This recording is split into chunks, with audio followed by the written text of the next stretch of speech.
کہ عورت کو طلاق مرد دیتا تو اس کے لیے وجہ ضروری ہے. میں بولا کوئی وجہ ضروری نہیں ہے، قرآن میں ایک آیت بھی نہیں ہے، ایون حدیث بھی نہیں ہے کہ طلاق دینے کے لیے یا عورت کو اپنے خاوند سے شوہر سے خلا لینے کے لیے کوئی وجہ ہونا. وجہ ہوتی 99% ہوتی ہوں گی، 98% ہوتی ہوں گی، لیکن اللہ نے وجہ نہیں بتایا. وہ ایگریمنٹ ہے، وہ ایگریمنٹ کبھی بھی ڈس ایگریمنٹ ہوتا ہے. جیسا ہم بزنس کرتے، ہم بزنس کے نحج سے نہیں لے گے اس کو، یہ زندگی کا ایگریمنٹ ہے. لیکن ہم کسی کے ساتھ بزنس کرتے ہیں، جب ہم اس سے بزنس بند کرتے ہیں تو اس میں کوئی وجہ بتانا ضروری رہتا ہے کیا؟ میں اب تیرے ساتھ نہیں بزنس کرنا چاہتا، بات ختم.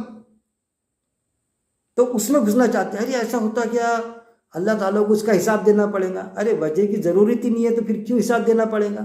ہاں اس پر ظلم کیا ہوں گا کسی بھی معاملے میں عورت پر، تو اس کا تو حساب دینا پڑے گا. لیکن وجہ کے تحت، وجہ اپنے آپ میں ظلم نہیں ہوں گا کہ بھئی وجہ اگر چھپایا ہوں گا اور اس کا سولوشن نہیں نکالا ہوں گا تو وہ ہو جائے گا، لیکن وجہ ضروری نہیں ہے. تو ایسا جو ہمارا سبجیکٹ ہوتا نہیں نا اس میں گھستے. ایسا یہاں پر سورہ البقرہ آیت نمبر 154 میں تمہیں شعور نہیں، ان کی زندگی کا شعور نہیں. اللہ ان کو رزق بھی دے رہا ہے، وہ زندہ ہے، انہیں رزق عطا کر رہا. تو رزق کیا ہے؟ رزق کو بھی سمجھیا. قرآن میں جو رزق کے معنی بتائے گئے، اولاد کو بھی رزق بولے گیا. ہم کیا سمجھتے ہیں؟ کھان پان یہ رزق ہے کہ بس پیٹ بھرنا، کھان پان، پیٹ پوجا یہ رزق ہے. اولاد کو بھی رزق بولے گیا. تو کیا اولاد کو کھا لیتے ہم؟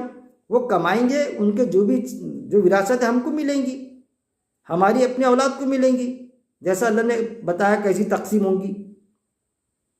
رزق یعنی عطا کردہ چیز.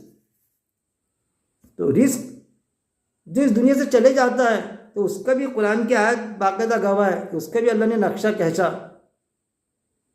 جو چلے جاتے تو ان کو جو جنتی ہوتے، جن کی سلام کر کے روح نکالتا موت کا فرشتہ، علین میں جن کی جمع ہوتی، تو جیسا ہم کو خواب کی شکل میں دکھتا ہے نا، یا جیسا محسوس کیجئے آپ، کچھ علماء حضرات نے پیش کیے اس پر کہ خواب کی شکل کا اس پر بولنا چاہیے نعمتیں، یا پھر اس پر عذاب. اگر وہ گنہگار رہا تو، دوزخی رہا تو، جس کی روح سلام کر کے نکالا تو اس کو اچھے اچھے خواب دکھتے.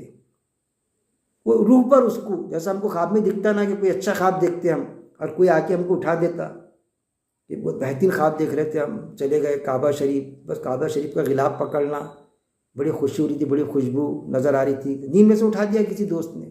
یا اور کوئی اچھا خواب کوئی دیکھتا، کوئی جوان کہ بھائی شادی ہو رہی ہے، جو پسندیدہ لڑکی سے اس کی شادی ہو رہی ہے، اب شادی کا عقد پڑھا رہا ہے مولانا، اور ویسے اٹھا دیا، یہ عقد پڑھا دیے. رات کا منظر اس کے ذہن میں آ رہا ہے